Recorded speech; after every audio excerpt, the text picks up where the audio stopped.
La machine des informations, c'était le plus, mesdames et messieurs. Bienvenue dans cette émission que vous aimez beaucoup, et l'émission Place à l'invité, une émission qui retrace les grandes lignes de l'actualité congolaise en général, et en particulier celles qui nous touchons toutes les couches de la République. Nous parlons du social, nous parlons de la politique, de la santé et toute autre information y référente. C'est pourquoi c'est dans ces cadres que nous avons reçu pour vous un grand homme que nous appelons. C'est un jeune, nous l'appelons M. Nathan Banzi, avec qui on va échanger au cours de cette grande émission, une émission qui vous est remarquable. Nathan Banzi, bonsoir, bonjour. Tout dépend de l'heure où les téléspectateurs nous suivent. Bonjour et bonsoir et merci beaucoup pour votre invitation. Et voilà, nous courons toujours et nous sommes là pour parler pour la nation congolaise. Et donc voilà, nous sommes là. Merci beaucoup, M. Nathan Banzi. J'espère que, comme je vous ai présenté, vous êtes analyste politique, jeune leader. Vous avez de la matière en ce qui concerne la politique de la République démocratique du Congo. On va parler avec vous trois grands thèmes. Le premier thème va être consacré à l'agression RDC-Rwanda. Il y a le M23 qui sont couverts par le Rwanda. Et la deuxième thématique va être consacrée ou encore basée sur la justice en République démocratique du Congo sous le régime de Félix-Antoine Tshisekedi Tshilombo. Et à la fin, nous allons parler deux élections en République démocratique du Congo. Plusieurs questions se posent à ces sujets. Donc, ce sont là les trois thématiques dans lesquelles va baigner notre émission d'aujourd'hui. Commençons par l'agression de la RDC par le Rwanda. Nathan Banzi, une lecture que vous faites après plusieurs années. La RDC ne connaissait pas du tout son agresseur. Après certaines informations qui nous sont parvenues, que c'est depuis longtemps, depuis l'arrivée de Laurent Désiré Kabila à la tête de la République démocratique du Congo, c'est un moyen, c'était les canaux par lesquels les étrangers ont pénétré les sols congolais. Jusqu'à ce jour, la RDC subit ce genre d'atrocités dans l'Est de la République. Quelle lecture faites-vous depuis 1997 jusqu'à ces jours? Vous savez, ça a toujours été un sujet qui fait mal. Un sujet qui démontre une douleur indescriptible. La guerre à l'Est, on l'entend parler, ça fait 20 ans qu'on est là, on parle que de la guerre à l'Est. Alors vous venez de dire que on ne savait pas, on ne connaissait pas l'agresseur, mais non, c'est faux.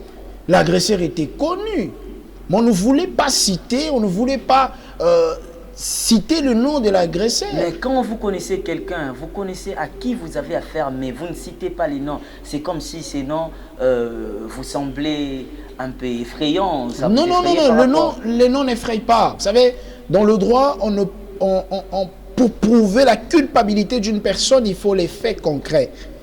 Alors, il fallait des enquêtes qui pouvaient démontrer à suffisance que c'était nos voisins du Rwanda qui agressaient la République démocratique du Congo.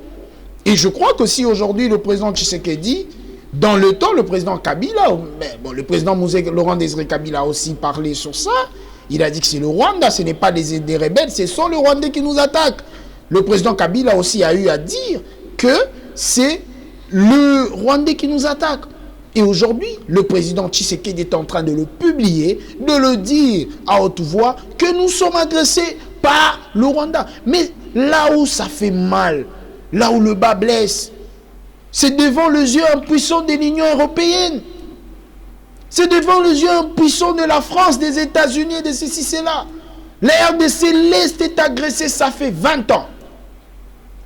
Combien de temps l'Ukraine a été menacée, agressée? Même pas. Le même jour, nous avons entendu sur toutes les chaînes internationales où on nous parlait que de l'Ukraine. Donc, les Congolais, particulièrement ceux de l'Est, sont des animaux. Mais les gens de l'Ukraine, eux, sont des personnes. Pourquoi cette injustice doit continuer? Pourquoi nous devons... S'il s'agit de l'Ukraine, là, il y a la clameur publique. Mais s'il s'agit de la RDC, on ferme les yeux. Mais il y a tout le média qui en parlait. Depuis le début de ces agressions, on en parle toujours. Mais quel média? Quel média? Contredit par quel autre média? J'ai suivi dernièrement, il y a sur une chaîne étrangère où on parle de comment on démontre à suffisance que les images où on est en train de montrer la RDC en train de bombarder, ce n'étaient que des images qui n'étaient pas vraies. Pourquoi? Il y a quoi derrière? Et moi, ce qui me fait mal aujourd'hui, j'étais en train... Nous avons quand même une petite connaissance. Parmi les objectifs de la SADC, c'est aussi restaurer la paix et sécuriser les États. Mais que fait la SADC? Que fait la SADC? Que fait l'Union européenne? Oui, c'est vrai. On parle maintenant du Rwanda au vrai sens du mot. Mais quel est le jour où l'Union européenne a pris des sanctions terribles, des sanctions qui doivent faire peur au Rwanda? On ne doit pas sanctionner que sur le terrain, mais on doit sanctionner aussi sur le plan diplomatique pour que le Rwanda se rende compte que, ah bon, ce que nous faisons là n'est pas vrai, n'est pas bon. Puisque vous avez parlé des sanctions, on va aussi faire un tour, on va jeter un coup d'œil sur les sanctions contre la République démocratique du Congo.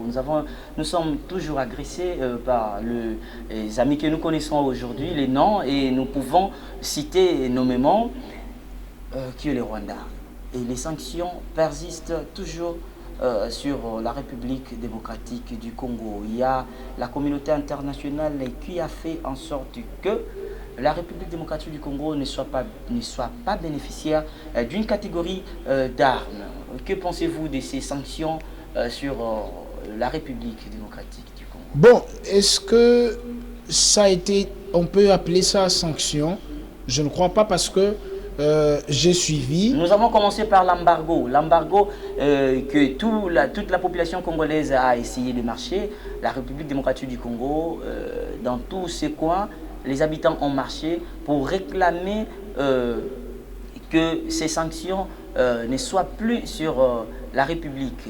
Mais après cela, il y a une sanction dont le ministre des Affaires étrangères, Christophe Lutundula, vient à peine d'annoncer et d'apaiser la situation pour dire à la population d'être calme car l'affaire est déjà, il y a déjà une demande qui a été introduite, une requête qui devait normalement enlever ces sanctions. Moi je vous dis, écoutez, si on doit s'éterniser à courir derrière ces occidentaux, à courir ces personnes qui jouent à double jeu, je pense que un jour on se réveillera, la RDC n'appartient plus aux Congolais. Mais il n'y a pas de refuge. Non. À part les Occidentaux, non, il y a pas de refuge en Afrique, écoutez. On doit s'unir. Que ça soit une sanction ou pas, nous devons nous relever. Et cela, je profite de cette occasion pour parler à tous les Congolais du nord, de l'est, de l'ouest, que c'est maintenant le moment propice où PPRD ne doit plus exister, l'UDPS ne doit plus exister, l'UNC ne doit plus exister. Le seul parti politique qui doit exister maintenant, c'est la République démocratique du Congo. Parce que même si ces partis politiques existaient et qu'un jour nous avons la balkanisation et que la RDC n'existe plus, où vont aller toutes ces organisations politiques? C'est maintenant qu'on doit se lever. Kabila, Katumbi, Bemba et tous ces gens-là doivent maintenant se liguer pour encourager Félix Tshisekedi.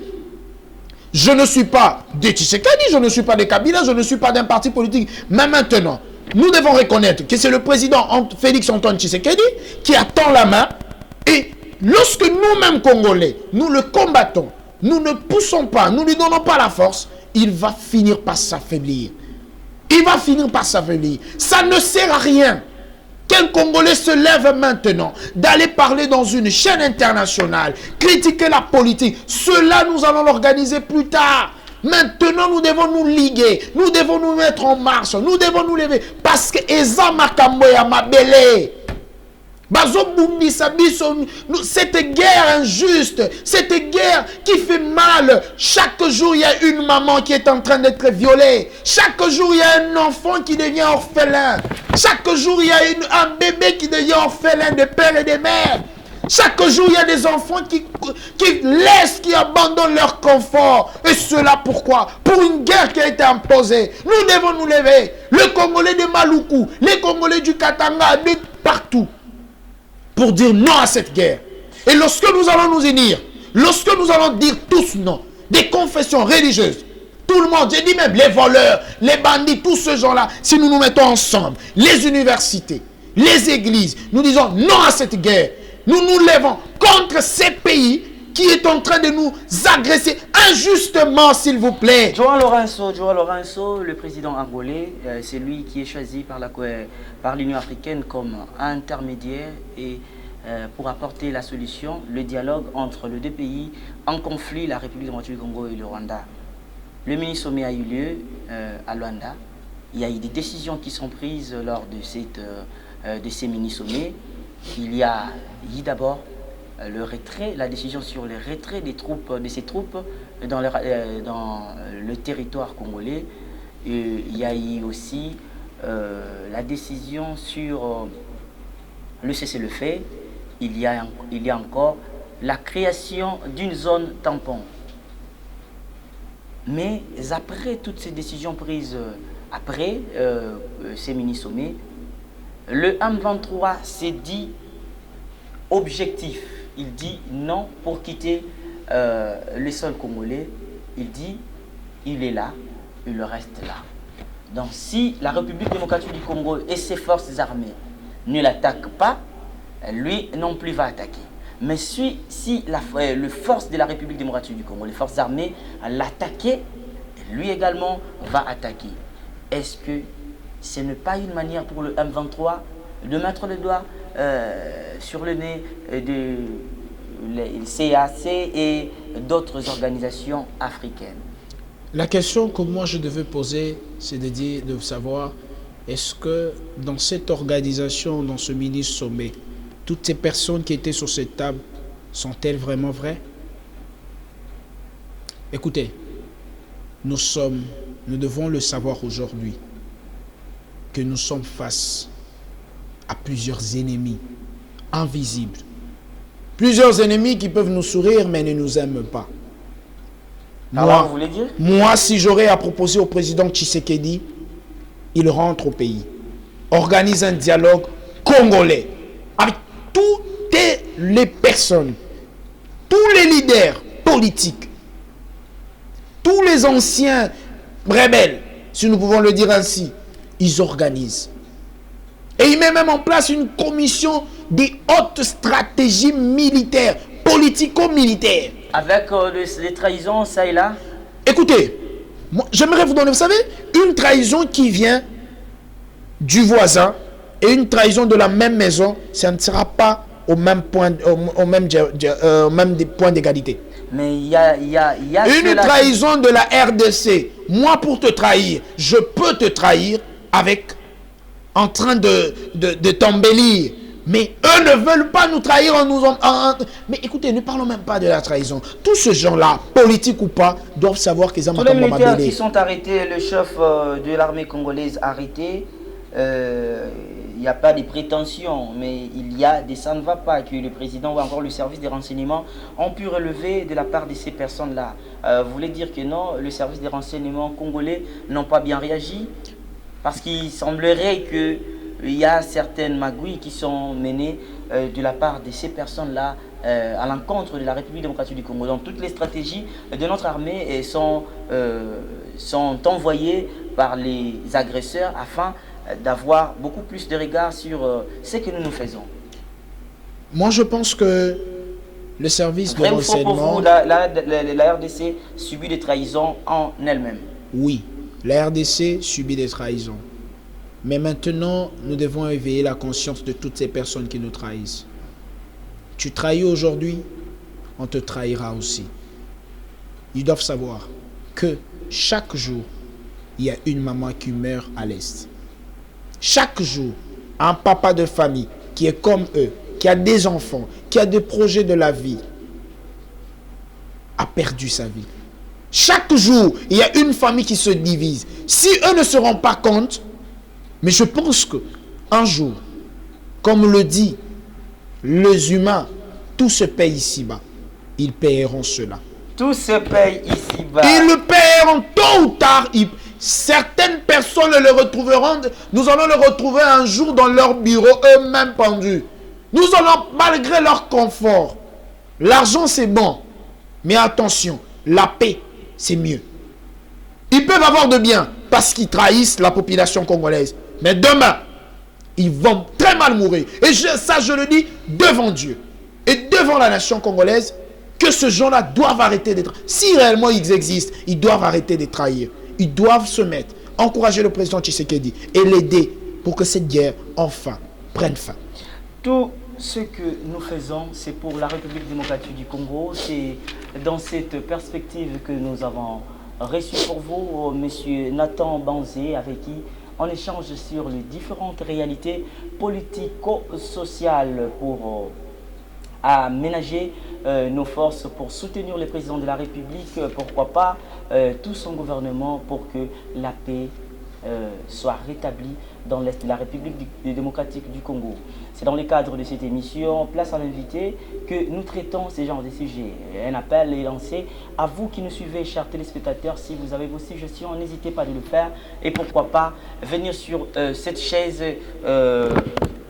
pour débattre avec vous. Nous avons reçu pour vous M. Nathan Banzé et nous allons parler avec lui. La première thématique, c'est sur la guerre dans l'Est de la République démocratique du Congo, et la deuxième, c'est sur la justice en République démocratique du Congo, et à la fin, ce sont les élections en 2023. Pour clore cette première partie, M.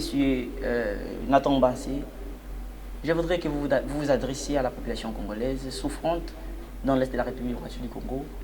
Et pourquoi pas faire une mobilisation politique pour les appeler à la mobilisation, à réveiller leur conscience et surtout encourager cette population qui meurt dans l'Est de la République. Congolais, Congolaises, particulièrement les jeunes, ceux qui toti qui m'abellent nabiso et okende. L'ennemi est arrivé à la porte. Il est dans notre maison. Combattons l'ennemi. Lèvons-nous. Trop, c'est trop. Cet ennemi a divisé nos familles. Cet ennemi a mis fin à des vies précocement. Trop, c'est trop. Lèvons-nous, jeunes Congolais, politiques ou pas politiques. Ce n'est pas le moment de s'attaquer à des individus congolais. Ce n'est pas le moment de s'acharner contre le président Tshisekedi, de s'acharner contre l'ancienne politique de Joseph Kabila. C'est le moment de s'unir, parce que la personne qui est face de nous n'est pas notre frère, mais c'est notre ennemi. Nous devons le dire ouvertement. C'est lui, c'est monsieur, ou cette personne, cet individu, cette institution, cette organisation qui est en train de nous combattre maintenant, n'est pas notre frère. C'est notre ennemi. Et nous devons marcher avec ça dans notre tête. Que la personne ne veut pas du bien. Nous devons le combattre jusque là où il se cachera. Pour que la RDC puisse avoir la paix. Trop, c'est trop. Ne nous adressons plus à des organisations internationales. Ces organisations qui, à leurs yeux fermés, ne sont là que pour nous caresser. Ne sont là pour que nous adresser de mots de consolation. Au lieu d'entrer dans l'action, lèvons-nous, militaires ou pas militaires. Eza makambo ya mboka to obondela. Eza makambo mabele. Ekokendeka boye. To telema parce que trop c'est trop. Défendons la patrie, c'est la campagne lancée par le ministre de la Communication et Médias, Patrick Mouyaya. Donc nous avons l'obligation de nous mobiliser de temps à autre pour apporter des encouragements à nos forces armées de la République démocratique du Congo. Chers téléspectateurs de Téléplis, nous passons à notre deuxième thématique qui est la justice en République démocratique du Congo sous les régimes tshisekédistes. Nous avons vu d'entre deux jets quand le président de la République, Félix-Antoine Tshisekedi Tshilombo, a pris les bâtons des commandements de la République démocratique du Congo. Il y a eu plusieurs arrestations dans visant les détournements des deniers publics. Et après, nous avons vu que ces gens qui étaient incarcérés sont libérés, faute de témoins, faute de preuves, et ça et là. Pensez-vous que la justice d'hier et celle d'aujourd'hui est au même point d'égalité, où il y a une facilitation, ou encore on peut dénigrer la justice d'hier à celle d'aujourd'hui? Moi, je fais le droit. Et, vous savez... Mais vous pouvez dire le contraire. Je m'explique. Masqué. Je m'explique. Le droit, c'est le soubassement d'un pays. Le droit, c'est même le Saint-Esprit d'une nation. Le droit, c'est la grandeur d'un État. Et la justice qui est dans le droit, c'est même ça, la beauté de la res publica. Montesquieu a dit, l'exercice du pouvoir a démontré que toute personne qui a le pouvoir est portée à en abuser. C'est pourquoi vous allez voir qu'il y a eu partage de 3 puissances. Il y a la puissance législative, la puissance exécutive, il y a aussi la puissance judiciaire. Pourquoi Montesquieu, dans ses philosophes, a-t-il départagé? Parce qu'il savait que le droit, la justice, doit être indépendante. Nous l'avons vu avec les débuts du président Tshisekedi. Question par rapport à ce que vous venez de dire, que vous pensez que la justice congolaise est la justice, au vrai sens du mot, la République démocratique du Congo, elle est indépendante. Ça, je le mets à 50%, ou je peux même le dire à 60%. Mais lorsque nous sommes face à des violations des règles, où nous pouvons le constater dans, par exemple, la Cour de cassation demande d'interprétation à la Cour constitutionnelle. C'est absurde, s'il vous plaît. Il faut bien lire l'article 161 de la Constitution. Il faut bien lire l'article 54 de la loi organique. Il y a des personnes qui sont habilitées à demander interprétation à la Cour constitutionnelle. Il y a le président de la République, il y a le gouvernement, il y a le président du Sénat, il y a le président de l'Assemblée nationale, il y a les députés. Ce n'est pas à la Cour de cassation de demander interprétation à la Cour constitutionnelle. Puisque vous parlez de la Cour constitutionnelle et de la Cour de cassation, on va aborder un sujet concernant Matata Mponyo. Où en sommes-nous aujourd'hui dans son procès où la Cour constitutionnelle s'était déclarée indépendante des juger la personne de Matata Mponyo? Vous savez, le dossier de l'ancien Premier ministre Matata Mponyo, c'est un dossier où on doit l'analyser avec beaucoup d'intelligence, beaucoup de sagesse, beaucoup de volonté et beaucoup de détermination. Pourquoi je dis cela? Vous savez, il y a un principe qui dit en droit, j'ai appris à ma première année de droit que les faits créent le droit. Il y a des faits qui viennent de se créer. C'est qu'un ancien Premier ministre, sous prétexte par présomption, il y a eu détournement. Parce que nous allons sous le point de la présomption. La seule personne qui a la compétence de confirmer cette présomption, c'est le juge. Alors, par présomption, nous pensons qu'il y a eu détournement. Et la Cour constitutionnelle, c'est la Cour de cassation d'abord, le procureur après la Cour de cassation, qui s'est saisi du dossier. Et nous allons dans la Constitution, nous allons dans toutes les lois, la loi pénale et tout cela. Aucune loi, aucun article ne parle d'un ancien Premier ministre. Si vous lisez la Constitution, où on parle du Premier ministre à l'exercice de ses fonctions et à l'occasion. Vous comprenez? Il y a une nuance, c'est la langue de Molière. Il faut bien la manier. Alors, nous allons constater que la Cour de cassation s'est saisie de cette affaire. Et subitement, elle s'est dessaisie, elle envoie à la Cour constitutionnelle. Et la Cour constitutionnelle se déclare incompétente. Pourquoi? Parce qu'elle se dit, dans aucun article, on a parlé du jugement d'un ancien Premier ministre. Elle se déclare incompétente. Et au-delà, la Cour constitutionnelle, c'est la Cour de cour. C'est la Cour mère. C'est la Cour qui garde la maman de la famille. Et il semblerait que cette même Cour que vous défendez aujourd'hui, cette même Cour... Je ne défends pas la Cour. Aujourd'hui, elle est compétente des juges. Je ne défends pas la Cour. C'est pourquoi dans le prémisse de mes mots, j'ai dit que Montesquieu a dit que le pouvoir... Excusez-moi. La Cour constitutionnelle s'est déclarée incompétente. Mais c'est pourquoi je suis en train de dire que Montesquieu a dit, l'exercice du pouvoir a démontré que toute personne qui a le pouvoir est portée à en abuser. Et donc, à ce fait, l'objectif du droit constitutionnel qui est d'encadrer le pouvoir politique. Et vous allez vous rendre compte que le droit est là pour encadrer. Aujourd'hui, hier, la Cour constitutionnelle se déclare incompétente et aujourd'hui, la Cour constitutionnelle se déclare compétente. Mais nous ne devons pas oublier aussi que le fait ne doit pas être impuni. Alors, moi, si je devais proposer, qu'est-ce que je devais dire? L'effet, c'est créer, mais il n'y a pas le droit. Créons-en le droit. Et comment créer le droit? Allons chez les législateurs. Messieurs les législateurs, créons-nous le droit parce qu'il y a l'effet qui est là. Qu'il y a un ancien Premier ministre qui vient de commettre. Mais lorsque on doit commencer à interpréter selon la volonté politique, cela est en train d'abîmer notre État. Le président Tshisekedi a dit l'état de droit. Nous ne devons pas être dans un état dit de droit, alors que nous devons être dans un état de droit. Il y a une différence entre un état de droit et un état dit de droit. Un état de droit, c'est un état où on n'a pas besoin de proclamer que c'est réellement un état de droit. Mais un état dit de droit, c'est lorsque les politiques, qui n'ont ni compétence, ni capacité, ni légalité de dire que nous sommes dans un état de droit, disent que nous sommes dans un état de droit. Où les gens, les personnes entrent en prison aujourd'hui et sortent demain, c'est ça un état de droit. Donc, nous avons affaire à un état de droit vrai, recherché. Écoutez, je vais essayer d'arranger un truc. Ne pensez pas que quand une personne entre en prison aujourd'hui, et puis, ce n'est pas la prison, ils sont MAP. Vous voyez? Ce n'est pas la prison du vrai sens. On est en prison que lorsqu'il y a une décision du juge. On te met en garde à vue. C'est une procédure. Jean-Marc Aboun demeure en prison jusqu'à ce jour. Dans son jugement semble être... je cache mes mots. Vous voulez dire politique?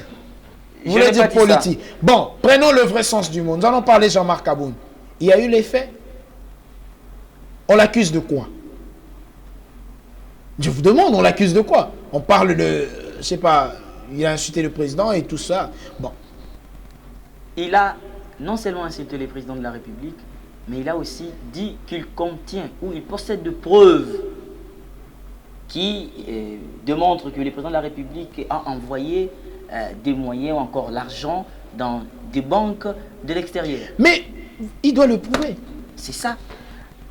Écoutez, moi j'ai toujours dit, le droit doit être enseigné aux humanités. Le droit est beau. Lorsque vous dites des choses, mais vous devez le prouver. Je peux venir aujourd'hui, je vous dis, monsieur, vous êtes malade. Mais prouvez-moi que je suis malade. Nous pouvons aller en justice pour ça. Prouvez-le-moi. Et c'est là où le bas blesse. Politique, c'est bien. Mais lorsque nous sommes politiques, en respectant le norme de la gestion de la République, c'est mieux. On ne peut pas aller à la télé insulter parce qu'on est politique ou parce qu'on est opposant. Et même l'opposition de la République démocratique du Congo sont quand même des opposants démocrates, des opposants qui encouragent quand il faut encourager. Aujourd'hui, est-ce que nous devons parler des individus? Est-ce qu'aujourd'hui nous devons parler de Jean-Marc Aboun? Est-ce qu'aujourd'hui nous devons parler des... Parce qu'on ne peut pas parler des individus, aujourd'hui on ne peut pas parler... On doit parler de l'Est. On doit parler de la République démocratique du Congo. Voilà. Plus particulièrement sa partie Est. Voilà. Parlons aussi, parce que nous parlons, puisque nous parlons de la République démocratique du Congo, on parle aussi de ses dirigeants, on doit parler des élections en 2023. Pensez-vous que les élections auront bel et bien lié dans le délai constitutionnel? Moi, j'aime pas avoir des préjugés. C'est un point très négatif pour moi. J'aime pas juger les gens, les individus. Le président de la CENI a dit qu'il y aura élection en 2023. Qui suis-je? L'enrôlement commence en décembre. Qui suis-je pour dire qu'il n'y en aura pas? Analyste politique. Qui suis-je pour dire qu'il n'y en aura pas? On analyse. La personne qui est compétente. La compétence, elle est toujours d'attribution. C'est dans le droit. Qui suis-je pour dire, monsieur, vous avez dit qu'il y aura élection en 2023, mais vous n'avez pas encore commencé avec la campagne et tout ça, et les enrôlements, il n'y en aura pas. Non, la compétence, elle est d'attribution. Laissons cette compétence à cette personne. Mais est-ce que les élections, au moment où nous sommes agressés, est-elle réellement importante? Les fonds là, nous allons mettre à louer aux élections. Pourquoi ne pas les mettre à l'organisation de notre armée pour que l'État soit défendu? Imaginons un peu aujourd'hui. Imaginons un peu, la guerre ne prend pas fin avant 2023. Je le souhaite pas. Mais imaginons. Et le président Tshisekedi, par quel miracle, il doit partir. et notre président doit venir. Et qu'est-ce qui se passe dans la gestion de notre pays? C'est qu'il n'y a pas le principe de la continuité de l'État. Ça veut dire lorsque quelqu'un vient, il doit d'abord changer les individus au lieu de changer la gestion de ces individus. Et il vient, il voudra changer les chefs d'état-major, il voudra changer les ministres de la Défense, il voudra changer, il voudra. Et point barre, la guerre recommence et ça prend encore de la forme. Je pense que, pour le moment, parlons d'abord de la paix. La paix à Kwamuntu, la paix à l'Est, la paix par-ci, par-là. Mettons-nous sur une même table, dialoguons, dites-nous des vérités en face. Le Katangé, moi je suis Katangé, je n'ai pas honte de le dire, je suis Katangé. Katumbi et Kabila se sont parlé. Qu'est-ce qui manque à Kabila et Tshisekedi de se parler? Kabila a de l'expérience. Tshisekedi, je ne sais pas. C'est un consultant du président actuel. Je ne sais pas. Nous n'avons pas de maîtrise. Mais ils doivent se mettre sur une même table. Kabila doit écouter Tshisekedi. Tshisekedi doit écouter Kabila. Et pour qu'ils aient deux stratégies pour que la guerre à l'Est prenne fin. C'est la guerre, c'est la guerre, c'est la guerre. Nous devons faire en sorte que la guerre puisse cesser dans l'Est de la République démocratique du Congo. Nous avons reçu Nathan Banzé, avec qui nous avons échangé au cours de cette émission que vous aimez beaucoup. Nathan Banzé, un mot de la fin à la population, à tout celui que vous voulez vous adresser. À la population, particulièrement à la jeunesse congolaise, nous sommes face à une guerre. Une guerre qui a duré beaucoup de temps, une guerre injustement attribuée. Nous devons nous lever.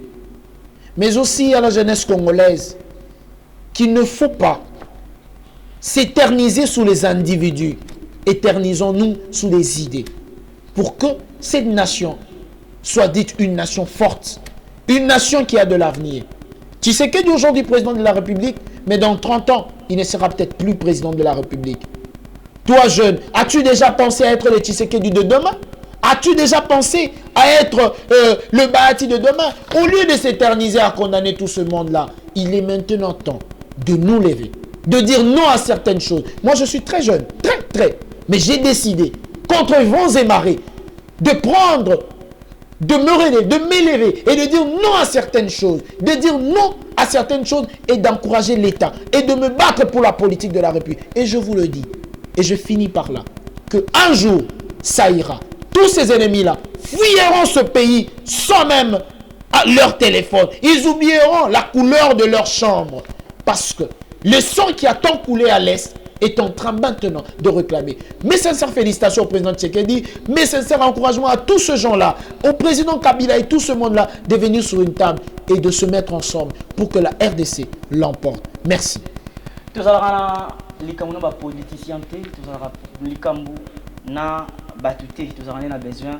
Il y a Mboka, Mboka. Mesdames et messieurs, c'est par ici que nous mettons un point à cette émission que vous avez suivie. Je me rappelle que nous avons parlé de 3 grandes thématiques avec M. Nathan Banzé. La première, c'était la guerre dans l'Est. La deuxième, la partie la justice en République démocratique du Congo. Et la troisième, les élections en République démocratique du Congo. Restez branchés sur Téléplus et abonnez-vous massivement à la chaîne Nabiso YouTube Téléplus. Au revoir.